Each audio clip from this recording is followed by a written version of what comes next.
al Salone Internazionale del Libro di Torino. Siamo nello stand del Centro Studi Piemontesi all'Oval V53, Viva 53, al nostro appuntamento per la diretta di piccole presentazioni dei libri, tutte le novità e anche libri di catalogo. Oggi con il professor Giovanni Tesio vogliamo dire due parole sulle antologie della poesia piemontese, un progetto che era iniziato nel 2000 con la Regione Piemonte. Nel 2002 è uscito di Gianrenzo Clivio il profilo di storia della letteratura in piemontese.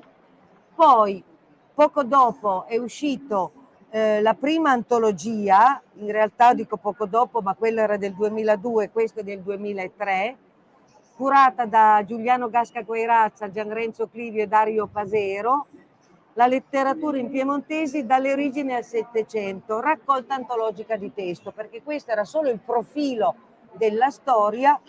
In questo volume dalle origini al Settecento ci sono gli scrittori antologizzati, una piccola biografia degli scrittori, dei testi, i testi scelti e la traduzione in italiano. E poi è uscito il terzo volume, sono ancora tutti disponibili, dell'antologia curata ancora da Gianrenzo Clivio e da Dario Pasero, dalla stagione giacobina alla fine dell'Ottocento. Anche qui abbiamo la raccolta di testi, la traduzione e le biografie dei singoli autori.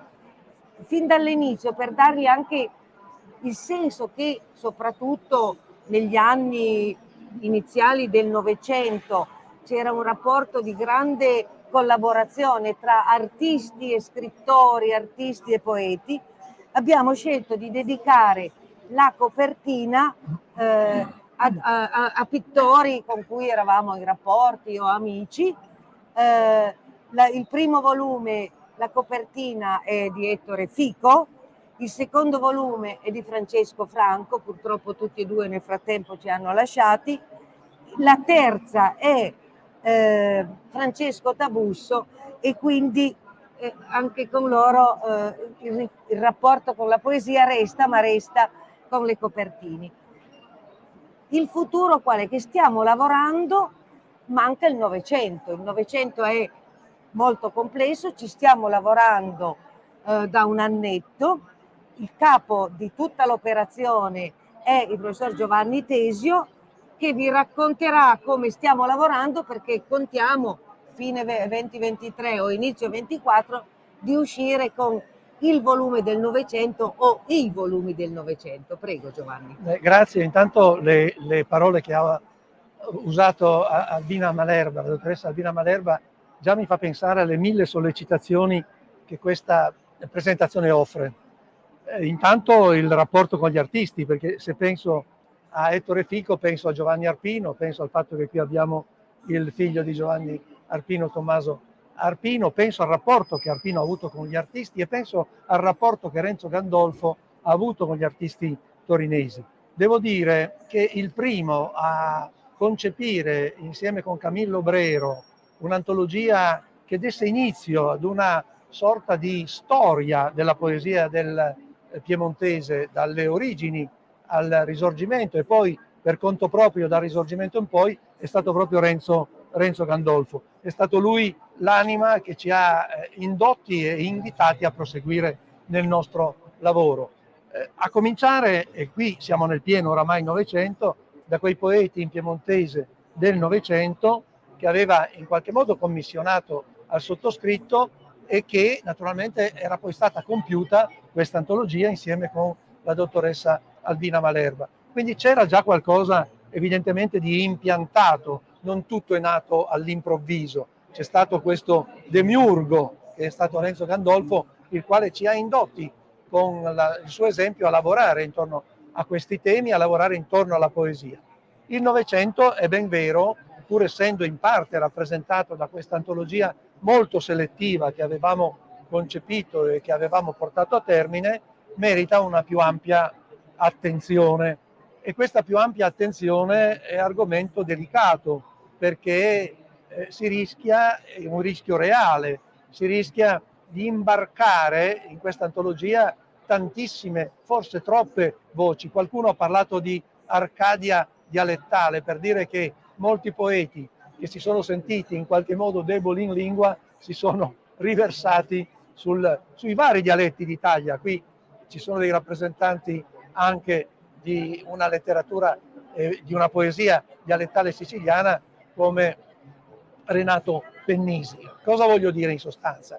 Che il lavoro è complesso, che il lavoro è delicato, che ci stiamo lavorando. Sicuramente i volumi non sarà uno, ma saranno due, perché il materiale è enorme. Cercheremo di svolgere adeguatamente il tutto, ma cercheremo anche di creare, come è giusto che sia in un'antologia di gusto e di critica, di creare quelle che posso considerare, con un linguaggio sportivo, le teste di serie.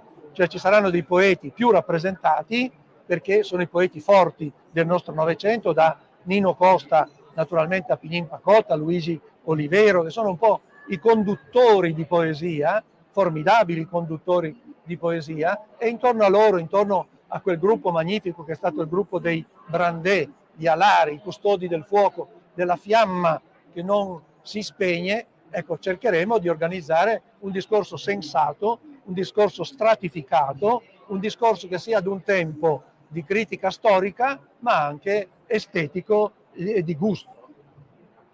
Ci sarà anche Arpino, perché ha fatto una bella antologia di poesie piemontesi, quindi ovviamente avrà spazio anche Giovanni Arpino, A voce ferme. ci sarà anche indubbiamente. Adesso ho citato Arpino, uno certo. perché Tommaso è qui, ci faceva piacere, però è appunto. No, poi nomi se ne possono indubbiamente fare altri. Se penso per esempio a un formidabile animatore di cose piemontesi che è stato Gustavo Buratti. Gustavo Buratti è stato un poeta delicatissimo e quindi in questa antologia avrà un punto, sarà un punto forte di passaggio. Però poi voglio dire, ce ne sono tanti altri. Fare nomi tutto sommato in questa sede può risultare addirittura improprio, però l'anno scorso abbiamo presentato qui un'antologia di Oreste Gallina, che è stato uno dei fondatori dei Brandè. Anche Oreste Gallina evidentemente avrà una posizione più forte di tanti altri poeti. Le piccole parole, le brevi parole che abbiamo detto servano almeno a capire, a comprendere come un'antologia del Novecento sia molto più difficile delle altre antologie. Voglio ancora aggiungere una cosa: la letteratura in piemontese, specialmente poetica, è cominciata in modo specifico, come già sosteneva Pacot, nel Settecento, quindi ha avuto prima molti testi che la rappresentano, addirittura dal XIII secolo in poi, quindi è una letteratura ricca, non è una letteratura povera, e più ci lavori più riconosci la sua ricchezza. Però voglio dire, in quei secoli si è dato molto anche in teatro e anche in prosa. L'Ottocento, per esempio, per la prosa è stato un secolo formidabile. I romanzi popolari di Luigi Pietracqua e di tanti altri hanno rappresentato un passaggio che non possiamo ignorare. Il teatro di Bersezio e così via, ma non soltanto evidentemente di Bersezio, arricchiscono questo quadro. Noi ci occuperemo esclusivamente, peraltro, della poesia, e a quella poesia ci atterremo. E diciamolo pure, a partire dal primo Novecento, venendo avanti, la poesia in Piemonte si è sempre di più allineata ai grandi esempi della poesia in dialetto, voglio dire da Marin a Giotti, tanto per intenderci, cioè coloro che hanno voltato la poesia come espressione del costume che stava intorno, cioè avendo trovato lì quel dialetto che ancora si parlava, hanno trasferito questa modalità ad un linguaggio invece più profondamente interiore e interiorizzato.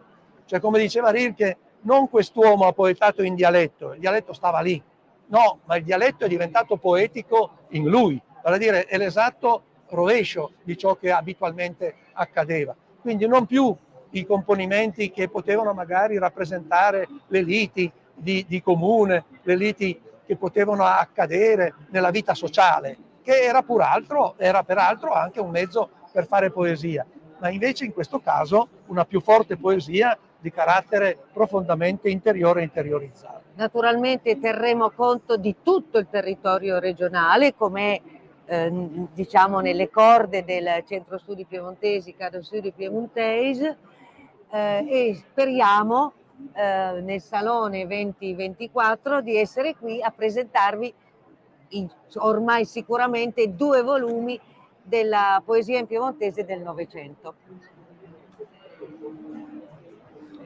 Se volete. Ciao Claudio.